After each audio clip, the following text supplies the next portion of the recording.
नमस्कार, मैं हूं प्रीति रघुनंदन। सत्ता के सभी न्यूज मित्रों का स्वागत है। सबसे पहले सत्ते पे सत्ता, यानी 7 खबरें और दिलचस्प जानकारियां।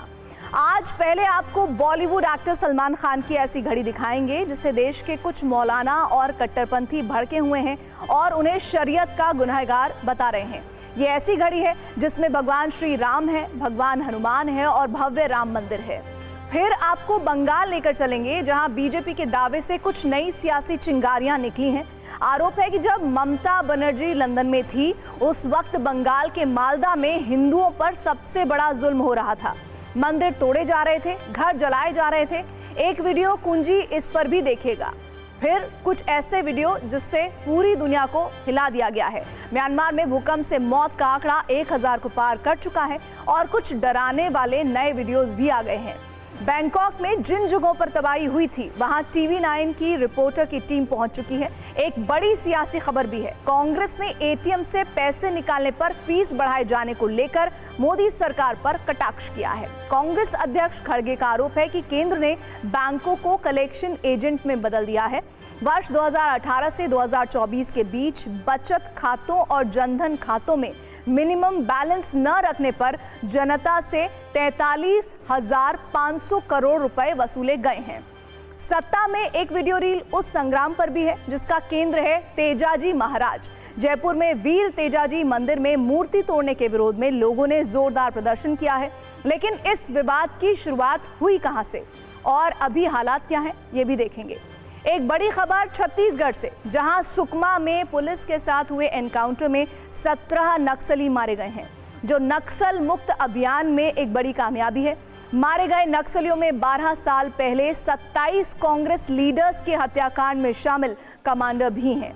और नेपाल में हिंदू राष्ट्र और राजशाही की मांग पर जो प्रदर्शन चल रहा है उसमें 2 लोगों की मौत की खबर है, जबकि हिंसा को बढ़ावा देने, प्राइवेट प्रॉपर्टी को नुकसान पहुंचाने के आरोप में पुलिस ने 105 प्रदर्शनकारियों को गिरफ्तार भी किया है। सत्ता में आज पहले उस घड़ी की भी बात करते हैं जिसकी सुइयों के साथ हम सबकी जिंदगी रोज एक रेस लगाती है।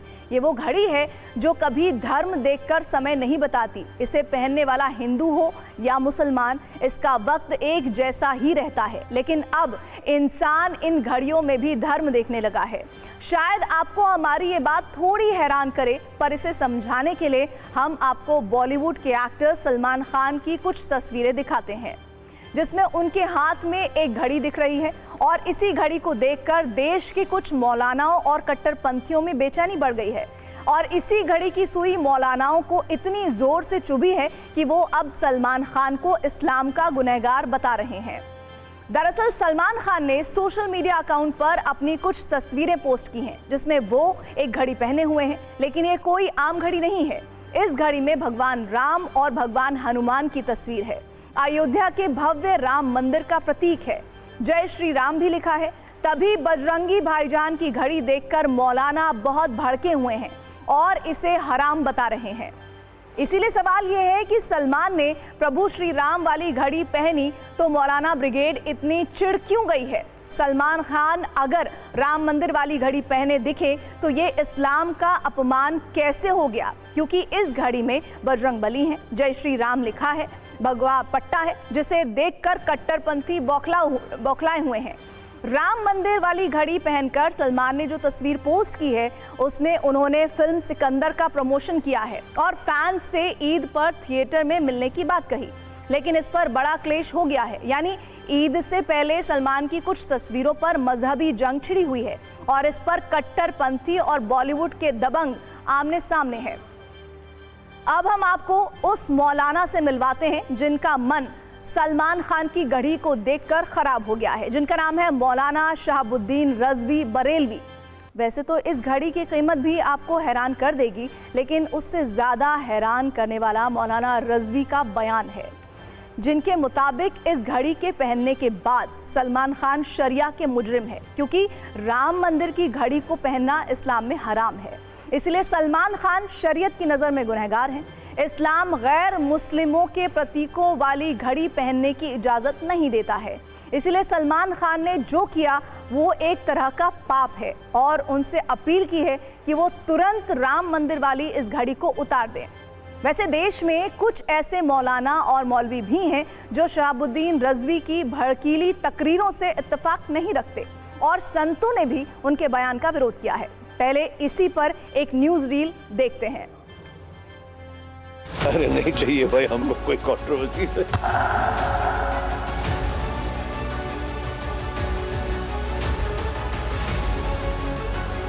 कोई मुसलमान इस तरह का प्रचार करता है, मंदिर का प्रचार करता है या राम एडिशन नाम की घड़ी पहनता है वगैरह वगैरह, तो वो शरई मुजरिम है, शरीयत की नज़र में वो गुनहगार है। जो मौलाना विरोध कर रहे हैं वो भी भारतीय मुस्लिम हिंदू हैं और जो सलमान खान राम मंदिर का घड़ी पहने हैं वो भी भारतीय मुस्लिम हिंदू हैं। मैं मानता हूं कि यदि सलमान खान को भगवान सद्बुद्धि दे रहे हैं और वो सनातन धर्म में वापसी कर रहे हैं, अपने घर में वापसी कर रहे हैं, तो हम सभी हिंदू समाज उनका स्वागत करेंगे। राम मंदिर की अगर तस्वीर बनी हुई है वो भारतीय संस्कृति का एक झलक है, भारतीय संस्कृति का एक फोटो है।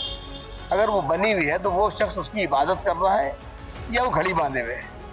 दरअसल ऐसे बयानों को देने से पहले लोगों को सोचना चाहिए। देखिए, सलमान खान घड़ी पहन रहे हैं तो बधाई हो गई। कोई पहली बार सलमान खान ने तो ऐसा किया नहीं है। सलमान खान हमेशा मंदिरों में भी जाते रहते हैं और जो मौलवी फतवा जारी करे मूर्ख है, मौलवी नहीं है, वो आतंकवादी विचारधारा के लोग हैं।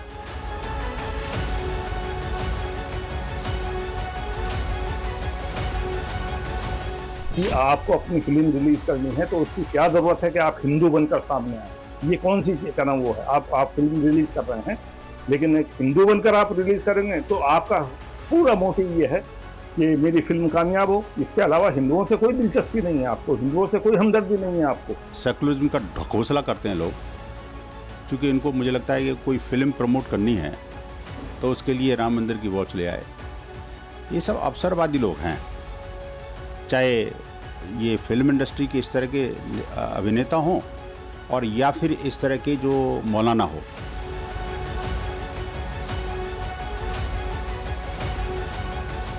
विरोध करने वाले विरोध करते रहेंगे और समर्थन करने वाले समर्थन भी करते रहेंगे। तो जो अच्छा काम करेगा उसका हम समर्थन करते हैं। अब आपको कुछ ग्राफिक्स के जरिए समझाते हैं कि भगवा पट्टे वाली सलमान खान की घड़ी मौलानाओं और कट्टरपंथियों की नज़रों में आखिर इतना क्यों चुभ रही है। तो जवाब है इस घड़ी की बनावट। दरअसल इस घड़ी के डायल पर प्रभु श्री राम की फोटो है, उनके चरणों में भगवान हनुमान की तस्वीर है, जबकि दूसरी तरफ डायल पर अयोध्या के भव्य राम मंदिर का प्रतीक है। इसके अलावा रिंग पर एक हिस्से में जय श्री राम लिखा है, जबकि इस घड़ी में जिन पट्टों का इस्तेमाल किया गया है वो भगवा रंग का है। शायद इसीलिए सलमान खान के हाथों की घड़ी देखकर मौलानाओं की तबीयत थोड़ी सी बिगड़ गई है। वैसे आपको याद होगा वर्ष 2015 में सलमान खान की एक फिल्म भी आई थी जिसका नाम था बजरंगी भाईजान। इस फिल्म में सलमान खान ने सनातन धर्म को मानने वाला किरदार निभाया था और उन्हें बजरंगी नाम दिया गया था। लेकिन अब जब उन्होंने भगवान राम और बजरंग बली वाली घड़ी अपने हाथों में पहनी है तो इस पर क्लेश हो गया है। वैसे आपको इस घड़ी के बारे में कुछ और दिलचस्प जानकारी देते हैं। इस राममयी घड़ी को मशहूर ब्रांड जैकब एंड कंपनी ने तैयार किया है।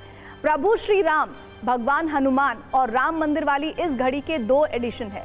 पहले एडिशन है जिसमें राम जन्मभूमि टाइटेनियम जिसकी कीमत है 34 लाख रुपए, जबकि दूसरा एडिशन है राम जन्मभूमि रोज गोल्ड जिसकी कीमत है 61 लाख।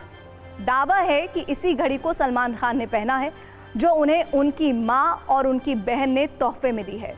इस घड़ी में 9 बजे की जगह एक अयोध्या पर राम मंदिर की आकृति है, 3 बजे की जगह पर भगवान राम और हनुमान जी की छवि है, जबकि 6 बजे के नीचे जय श्री राम की नक्काशी की गई है। इसके अलावा घड़ी में मिनट रिंग और बॉटम हैंड्स के सिरे पर भगवा रंग है। और सबसे बड़ी बात तो यह है कि इस घड़ी के दुनिया भर में सिर्फ 49 पीस ही बनाए गए हैं, जिसमें से एक के मालिक सलमान खान है। वैसे इस घड़ी के अलावा दूसरी वजहों को लेकर उनकी फिल्म सिकंदर से पहले जिस तरह की कंट्रोवर्सी शुरू हुई है उस पर अभिनेता सलमान खान का क्या कहना है वो भी आपको सुनाना चाहिए। अरे नहीं चाहिए भाई हमको कोई कंट्रोवर्सी से, हमका बहुत सारे कंट्रोवर्सी से गुजर चुके हम, हमको नहीं चाहिए कोई controversy. And I don't think controversies की वजह से कोई फिल्म हिट होती है। हमने तो देखा ही है कंट्रोवर्सीज में कि फ्राइडे की रिलीज नेक्स्ट ट्यूसडे हुई है वगैरह। तो वैसे सलमान खान की जिस घड़ी को देखकर कई मौलानाओं की जुबान मजहब वाली दुहाइयां दे रही हैं, उसे पहली बार किसी ने नहीं पहना है। इससे पहले बॉलीवुड के एक्टर अभिषेक बच्चन भी राम मंदिर वाली घड़ी के साथ नजर आ चुके हैं, जब वो कुछ महीने पहले एक क्रिकेट टूर्नामेंट में पहुंचे थे, जहां उन्होंने बिल्कुल वैसी ही घड़ी पहनी थी जो अब सलमान खान ने पहनी है। बस फर्क इतना है कि भाईजान के हाथ में राम मंदिर वाली भगवा घड़ी कुछ मौलानाओं को बर्दाश्त नहीं हो रही है। सत्ता में अब बात करते हैं पश्चिम बंगाल के उस क्लेश की जिसमें हिंदू मुस्लिम वाली आग है, जिसमें चुनाव वाली चिंगारियां हैं। बंगाल में बदलते और बिगड़ते सियासी माहौल की संपूर्ण कहानी है। सब कुछ मालदा से आए हिंसा के इन वीडियो में दर्ज है। इस वीडियो के हर फ्रेम में बंगाल की कानूनी अव्यवस्था के सबूत हैं। उपद्रवियों की गुंडागर्दी की कहानी है। केंद्रीय मंत्री सुकांत मजूमदार ने सोशल मीडिया पर कई वीडियोज शेयर किए हैं। मालदा के मोथाबारी में आज से 3 दिन पहले हिंसा भड़की थी। रिपोर्ट्स के मुताबिक 26 मार्च को मोथाबारी मस्जिद में नमाज हो रही थी और इसी दौरान वहां से एक जुलूस गुजर रहा था। आरोपों के मुताबिक कुछ लोगों ने धार्मिक नारे लगाए। 27 मार्च को दूसरे समुदाय ने इसका विरोध किया। इस दौरान भीड़ ने दुकानों, घरों और गाड़ियों में तोड़फोड़ और लूट की। स्थानीय लोगों के अनुसार विरोध प्रदर्शन के दौरान लोगों के हाथ में धार्मिक झंडे थे। नारेबाजी कर रहे लोग अचानक हिंसक हो गए और दुकानों, घरों में तोड़फोड़ की, सामान लूटा और सड़कों पर खड़ी गाड़ियों में आग लगा दी। पुलिस ने भीड़ को नियंत्रित करने के लिए लाठीचार्ज किया और आंसू गैस के गोले दागे।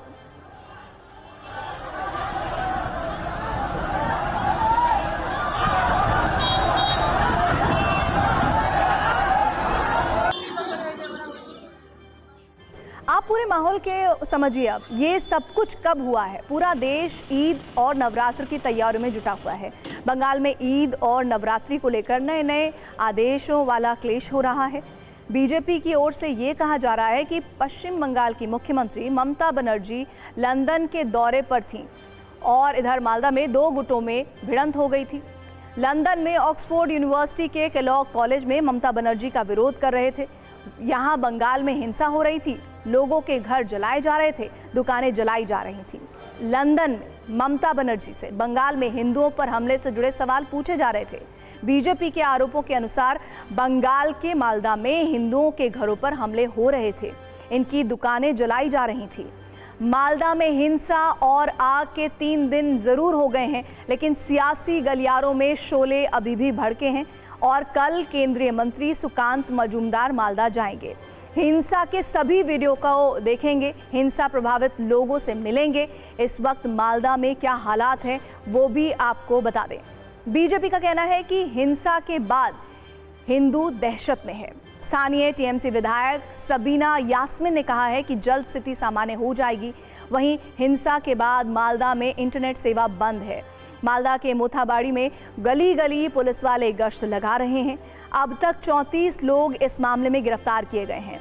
कोलकाता हाईकोर्ट ने 3 अप्रैल तक हिंसा की रिपोर्ट मांगी है। जिला मजिस्ट्रेट और पुलिस अधीक्षक से एक्शन रिपोर्ट मांगी गई है। हाईकोर्ट ने कहा है कि हिंसा से प्रभावित लोगों की सुरक्षा सुनिश्चित हो। आपको बता दें कि अगले वर्ष बंगाल में विधानसभा चुनाव होना है, लेकिन सियासी माहौल अभी से बन रहा है। हिंदू मुस्लिम वाले मुद्दे अभी से बनाए जा रहे हैं। सिर्फ 120 सेकंड में बंगाल वाले क्लेश की पूरी कहानी को देखिए।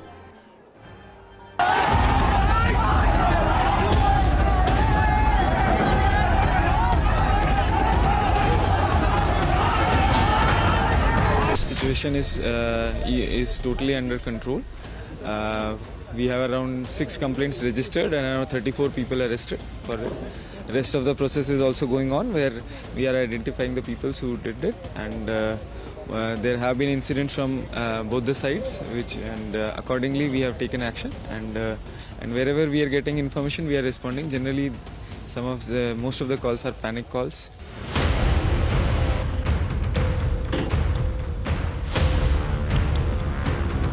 गवर्नर को बोलो, होम मिनिस्टर को बोलो, प्राइम मिनिस्टर को बोलो, जो उनका मुद्दा है उन बोलेगा। हम लोग का मुद्दा एकदम स्टेट का है, जो यहाँ कोई भी लफड़ा नहीं चलेगा। Police very serious, our administration is very serious, और beloved chief minister are very serious. ये नहीं चलेगा बंगाल में। Administration is very weak, police अपना काम भूल चुकी है, पुलिस एकदम काम नहीं कर रही, इसके लिए बार बार ऐसा हो रहा है।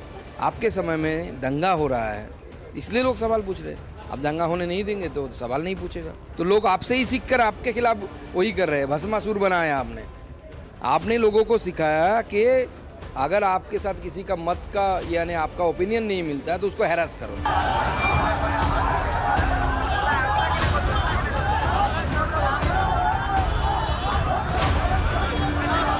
मालदा का मोथाबाड़ी में चुन चुन के हिंदू दुकान के ऊपर, शॉप के ऊपर, अब आप पता कर लीजिए क्या हो रहा है। हिंदू के ऊपर आक्रमण चल रहा है, 1 बजे से चल रहा है, हालत बहुत नाजुक है। पश्चिम बंगाल के सियासी भूकंप के बाद अब सत्ता में बात करेंगे म्यांमार के 7.7 तीव्रता वाले भूकंप की, जिसकी दर्द वाली नई कहानियां दहलाने वाली है। नए वीडियो कपाने वाले हैं। TV9 भारतवर्ष की टीम उस जगह पर है जहां 33 मंजिल इमारत गिर गई थी। आपको हाहाकारी वीडियो के जरिए कांपते म्यांमार और थाईलैंड का लेटेस्ट हाल बताएंगे। ये कुदरत के उस कहर की तस्वीरें हैं जिसने म्यांमार और थाईलैंड में हजारों लोगों की जान ले ली है।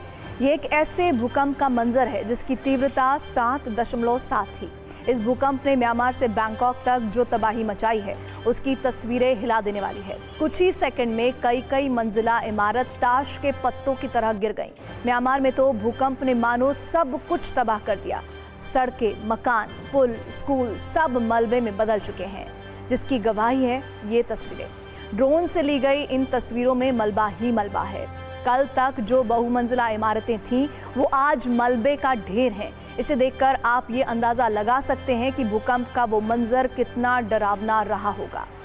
इन तस्वीरों को आप दिल थाम कर देखिए। एक तीसरा मंजिल निर्माणाधीन था जिसकी इमारत 30 सेकंड से भी कम वक्त में धराशायी हो गई। आप साफ देख सकते हैं जैसे ही बिल्डिंग गिरने लगी वहां मौजूद वर्कर्स जान बचाने के लिए भागने लगे। अब बैंकॉक के एक अस्पताल की इन तस्वीरों को देख लीजिए। अस्पताल की इमारत भूकंप के झटकों से हिल उठी। हर कोई जान बचाने के लिए भाग रहा था, मगर इस तबाही के बीच एक नर्स अपना फर्ज निभाती दिखी। अस्पताल की नर्स नवजात बच्चों को संभाल रही थी। इस तस्वीर से आप ये समझ सकते हैं कि तबाही के वक्त किस तरह का मंजर रहा होगा। तबाही की गवाही बैंकॉक मेट्रो की ये तस्वीरें भी दे रही हैं। भूकंप इतना तेज था कि मेट्रो ट्रेन किसी खिलौने की तरह हिलने लगी। यात्री सहम गए। वैसे बैंकॉक मेट्रो स्टेशन से आए इस वीडियो को देखने के बाद कोई भी सहम सकता है। कल रमजान का अलविदा जुमा था। म्यांमार के मंडलाई शहर की मस्जिद में लोग नमाज के लिए पहुंचे थे। तभी जबरदस्त भूकंप आया, जिसके बाद मस्जिद के अंदर का डरावना मंजर दिखा। भूकंप में मस्जिद के गिरने और कई लोगों के दबे होने की खबर है। बैंकॉक में बहुमंजिला बिल्डिंग के रूफ टॉप पर बने एक स्विमिंग पूल की इन तस्वीरों को भी देखिए। भूकंप के झटकों ने इस स्विमिंग पूल में ही लहरें उठने लगी। स्विमिंग पूल में मौजूद लोगों के लिए ये बहुत डरावना था। इस स्विमिंग पूल से पानी गिरने का वीडियो वायरल हो रहा है। स्विमिंग पूल से पानी ऐसे गिर रहा था मानो कोई झरना हो। इन तस्वीरों को देखकर कोई भी सहम सकता है। जिन बहुमंजिला इमारतों से ये तस्वीरें आई थीं वहां TV9 की टीम पहुंची है। TV9 की टीम इस वक्त ग्राउंड जीरो पर है।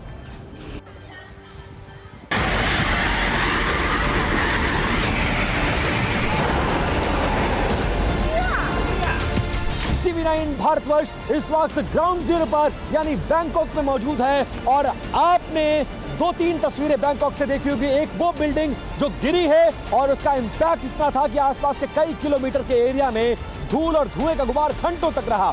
और दूसरी तस्वीर एक हाई राइज बिल्डिंग जो बिल्कुल इस तरह से ताश के पत्तों की तरह उस भूकंप की तीव्रता के चलते हिल रही थी और उसके टॉप फ्लोर पे बने स्विमिंग पूल से पूरा पानी जमीन पर गिर रहा था।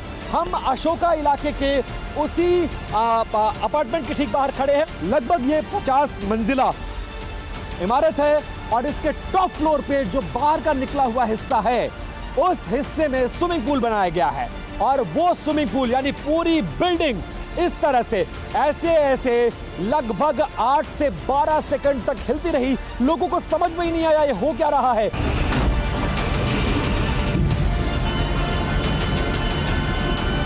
इसी बिल्डिंग, इसी मलबे के ठीक बाईं तरफ आप देखेंगे, कैमरा पर्सन सुनील आपको तस्वीर दिखाएंगे। ये देखिए, ये पूरा वेयर हाउस है और ये वेयर हाउस अंदर से बिल्कुल तहस नहस हो चुका है। उसके अंदर की तस्वीरें देखिए। अब आप यहां से तस्वीर देखिए और ये तस्वीर पहली बार किसी भी भारतीय टीवी चैनल पर ये लाइव तस्वीर देखिए। सेना, पुलिस, यहाँ की लोकल डिजास्टर मैनेजमेंट फोर्सेस, इसके अलावा जो लोकल स्तर पर मदद होती है वो कैसे जेसीबीज, क्रेन्स के जरिए इस मलबे को हटाने की कोशिश की जा रही है। और हम एक स्टोर में खड़े हैं, आप देखिए कि ये पूरा स्टोर आमतौर पर बिल्कुल चमकता रहता है, लेकिन पूरी की पूरी चीजें इस वक्त धूल से भरी हुई हैं और जो ओनर्स हैं वो जैसे तैसे अब यहाँ की सफाई कर रहे हैं। पूरा का पूरा इलाका आप देखेंगे तो धूल और डस्ट से पूरी तरह से भर चुका है और उसका प्रमाण भी मैं आपको देने की कोशिश करूंगा। ये देखिए, आमतौर पे यहाँ पर डस्ट का नामो निशान नहीं होता है बैंकॉक में, लेकिन देखिए कल जो सामने मलबा गिरा है उसके ठीक दुकान है, दुकान के शटर बंद थे, लेकिन उसके बाद यहाँ पर किस तरह से धूल पूरी दुकान में भर गया है उसका असर दिखा। तो ये देखिए, ये प्लेट है और इस प्लेट में मैंने हाथ फेरा और प्रमाण आपके सामने है। इस भूकंप का केंद्र म्यांमार के सगाइंग शहर के पास था, लेकिन तबाही 1200 किलोमीटर दूर थाईलैंड की राजधानी बैंकॉक तक हुई है। लेकिन सबसे ज्यादा प्रभावित म्यांमार ही हुआ है। म्यांमार के कई इलाकों में भूकंप के झटकों से सड़कें भी टूट गईं। सड़क पर आई दरारें कुदरत के क्रोध का मंजर दिखा रही हैं। फिलहाल म्यांमार और थाईलैंड में रेस्क्यू ऑपरेशन जारी है। म्यांमार में भीषण त्रासदी के बाद भारत ने एक बार फिर अच्छे पड़ोसी का धर्म निभाया है। भारत ने ऑपरेशन ब्रह्मा के तहत राहत सामग्री भेजी है। वायुसेना का विमान करीब 15 टन राहत सामग्री लेकर यांगून पहुंचा है। भारतीय सेना की एक टीम भी रेस्क्यू ऑपरेशन के लिए म्यांमार रवाना हो चुकी है। पीएम मोदी ने म्यांमार के सेना प्रमुख से बात की है। उन्होंने आश्वासन दिया है कि इस मुश्किल घड़ी में भारत म्यांमार के लोगों के साथ खड़ा है। म्यांमार और थाईलैंड में जारी रेस्क्यू ऑपरेशन पर TV9 की ये ग्राउंड रिपोर्ट देखिए।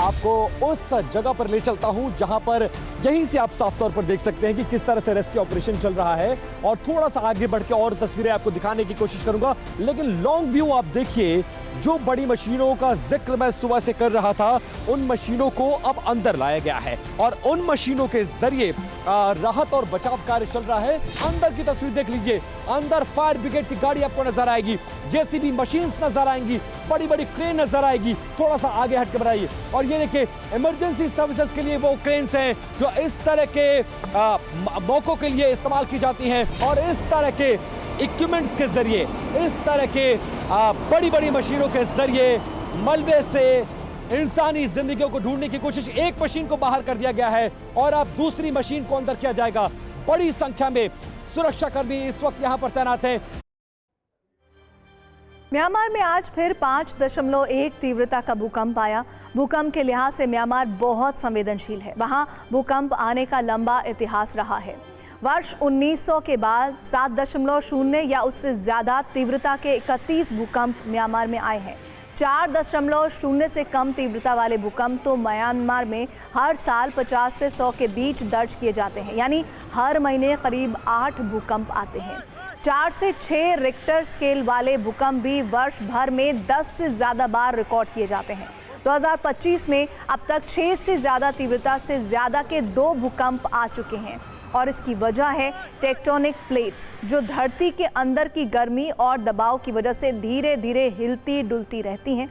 आसान भाषा में समझें तो जैसे पानी में बर्फ़ के टुकड़े तैरते हैं और आपस में टकराते हैं, म्यांमार में धरती के नीचे ऐसी ही 2 बड़ी प्लेट्स मिलती हैं जिनका नाम है इंडियन प्लेट और बर्मा प्लेट। जब ये दोनों प्लेट एक दूसरे से टकराती हैं तो दबाव बढ़ जाता है और फिर अचानक एक दिन ये दबाव इतना ज़्यादा हो जाता है कि ये प्लेट्स खिसक जाती हैं। जैसे किसी रबर बैंड को खींचकर छोड़ दो तो वो झटके से वापस आता है। बस इसी तरह इन प्लेट्स के खिसकने से म्यांमार में अक्सर धरती हिलती है।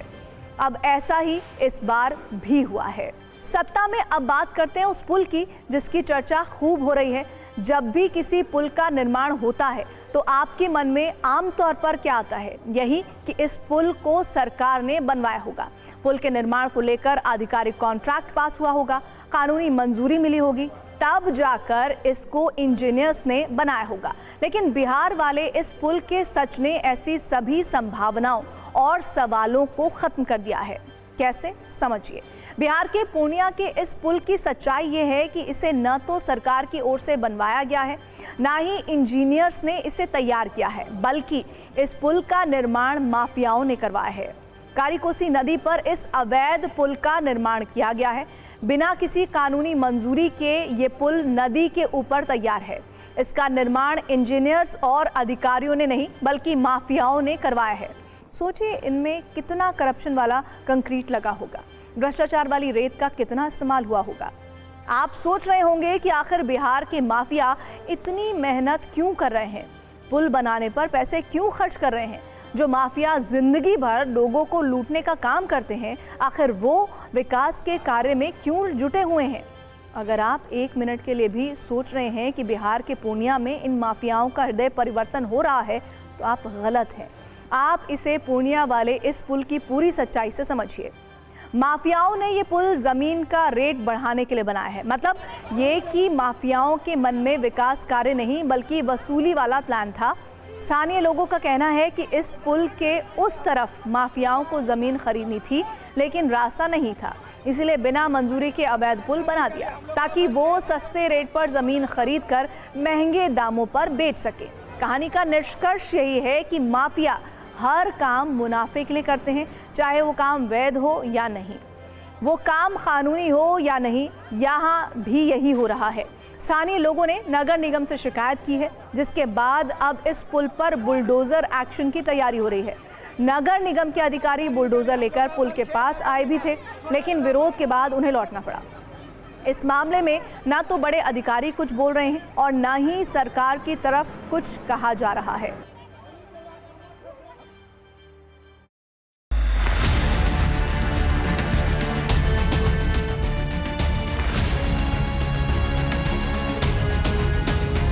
कुछ पब्लिक पिटिशन पड़ा है जिला में, जिसकी वजह से ये बताया गया कि पुल अवैध रूप से निर्माण किया गया है। यहाँ पर देखें, यहाँ पर तो पब्लिक लोग बहुत विरोध कर रहा है, जिसकी वजह से अब इसकी सूचना बड़ी पदाधिकारी देंगे। ब्रोकर के द्वारा बन रहा है? ये सरकारी स्तर से नहीं बनाया गया। किसके द्वारा बन रहा है? इसकी जानकारी हमें नहीं है। हम बड़ी पदाधिकारी बोले बताए, सूचना दे देंगे उसका। जेसीबी लेके आए हुए थे, फिर क्या कर रहे हैं? जांच किए होंगे ना सर? जांच तो हम लोग को आदेश मिला कि पुल को तोड़ना है, बस हम लोग आगे तोड़ने के लिए कुछ जांच किया। फाइल देखने के बाद पता चला किसके क्या। अभी आप लोग वापस जा रहे हैं? हाँ, वापस जा रहे हैं। निकालिए, हम लोग का घर खेत है, जमीन है। उस जगह पे हम भी ज़्यादा नहीं गए थे, लेकिन 15 दिन पहले हमें भी मालूम हुआ कि वहाँ एक पुल बन रहा है। लेकिन पुल बन रहा है, लेकिन वह जैसे मालूम पड़ा कि प्राइवेट ज़मीन में बन रहा है और समाज अपने हिसाब से बना रहा है। कौन बना रहा है ये पूरी तरह संज्ञान में नहीं है। और यदि ब्रोकर है उसमें तो सर इस पे तो अब ब्रोकर ही बताए, सामने आए कि कौन ऐसा ब्रोकर है जो ये काम कर रहा है। एकदम बिल्कुल हम इस चीज को खारिज करते हैं कि वहाँ पे कौन पुल बना रहा है, इसके विषय में हमें नहीं पता है।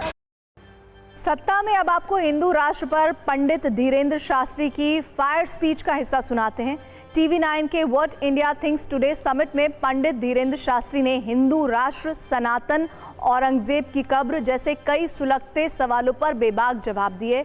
5 एंकर्स के सवालों पर पंडित धीरेन्द्र शास्त्री ने और क्या कहा, सुनिए। आचार्य जी, जब आप हिंदू राष्ट्र की बात करते हैं तो कुछ लोग कहते हैं कि आप संविधान के खिलाफ बोल रहे हैं, क्योंकि संविधान कहता है भारत धर्मनिरपेक्ष है, पंथ निरपेक्ष है। ये थोपी हुई सेक्युलर, इस देश में सबसे बड़ी खतरा है सेक्युलर बनना। और कुछ आप जैसे पढ़े लिखे लोग ना इधर के ना उधर के बोले हम तो सेक्युलर। हमें बड़ी संविधान कहता है सेक्युलर। हाँ, संविधान पे ही हम बात करें। संविधान में चूंकि ये जोड़ा गया और संविधान में आपको पता होगा कि 130 बार से ज्यादा सुधार हो चुका। एक बार और कर लो, क्या घट जाएगा? फिर बहुत सारी चीजें चेंज करनी पड़ेंगी। चेंज करनी पड़ती है। देखिए, देश की कायाकल्प आपको करनी है, देश से हिंदू मुसलमान का लफड़ा आपको मिटाना है, देश के अंदर के दंगे को आपको खत्म करना है, देश को आपको विश्व गुरु के पटल पर बैठाना है, देश को आपको विकसित राष्ट्रों में खड़ा करना है, तो वो सेकुलर राष्ट्र से नहीं हो सकता है। छोटे छोटे ईसाइयों के देश हैं 95 से ज्यादा, पर वो इकोनॉमी में भी आगे हैं, वहां की व्यवस्थाओं में भी आगे हैं, डिजिटल में भी वो आगे हैं, और यहां तक कि एशिया, अब उनका जो भी होता है एरिया, उसमें भी वो सबसे आगे, हर व्यवस्था में वो आगे। क्यों? इसका मतलब ये नहीं कि वहां बहुत कम पॉपुलेशन, इसके 2-3 कारण कि वहां की विचारधारा एकदम क्लियर है, या तो इस साइड या उस साइड। अब ये तीसरा बीच का बीच खतरनाक लिया है, या तो आप एथिस्ट हो जाओ, नास्तिक, या आप आस्तिक हो जाओ। अब आप कह रहे हैं ना मैं आस्तिक हूं ना मैं नास्तिक हूं, मैं तो सेक्युलर हूं। ये तीसरा आदमी बहुत खराब होता है भैया। एक पक्ष पकड़ो, ये 2 नाव तो हमने सुनी थी सनातन में, जब तीसरी नाव तुम और अलग से ले आए। ये जोड़ी भाई भैया नाव है, तो 130 बार सुधार हो चुका है, आप एक बार और कर लीजिए, क्या गड़बड़ है। लेकिन हमारे संविधान में लिखा है we the people of India, हम भारत के लोग, जिसमें हिंदू, मुस्लिम, सिख, ईसाई, पारसी सब हैं। ये तो बाबा साहब अम्बेडकर लिख के गए, इसमें कोई जोड़ा नहीं गया। मेरे भैया, मुसलमान मुसलमान है इस देश में, ईसाई ईसाई है इस देश में, बस हिंदू सेकुलर है।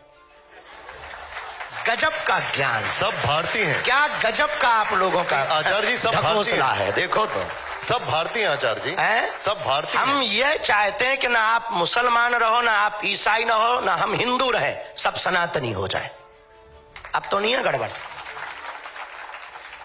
आप जिस बुंदेलखंड से आते हैं वहां गंगा जमुनी तहजीब है, और उसकी अनगिनत बिल्कुल नहीं है। अच्छा, बिल्कुल अनगिनत नहीं। मिसालें रही हैं वैसे, अनगिनत मिसालें रही हैं वहां पर, जैसे रही होगी। एक जमाने में हमारे दादाजी भी अपने आप को प्रधानमंत्री कहते थे। अच्छा, क्या तो पुरानी बात है, छोड़ो, अभी की करो। आपका बचपन क्या कभी किसी मुस्लिम दोस्त के साथ नहीं बीता? नहीं, हमें तो अभी भी हैं, पर कायदे वाले हैं। हमें मुसलमानों से क्या दिक्कत? आपके एंकरों में वो बैठी बहन, हमें उनसे कोई दिक्कत थोड़ी। आपके कोई मुस्लिम दोस्त हैं, कोई नाम याद है? हाँ, बहुत सारे लोग हमसे जुड़े हुए हैं, कोई जलील हैं, वो भी हमसे, लगभग 500 मुसलमान हमारे डिवोटी। और बताओ, 500 मुसलमान हमारे डिवोटी, क्योंकि उन्हें पता है हम गलत आदमी नहीं। कोई बचपन में दोस्त जिसके साथ खेले हो आप? हमारे गांव के एक सज्जन थे, खैर मुसलमान तो नहीं, वो तो हिंदू ही हैं, पर हम इस पे बहुत ज्यादा भरोसा नहीं करते। हम भारतीय होने पे बहुत ज्यादा भरोसा करते हैं।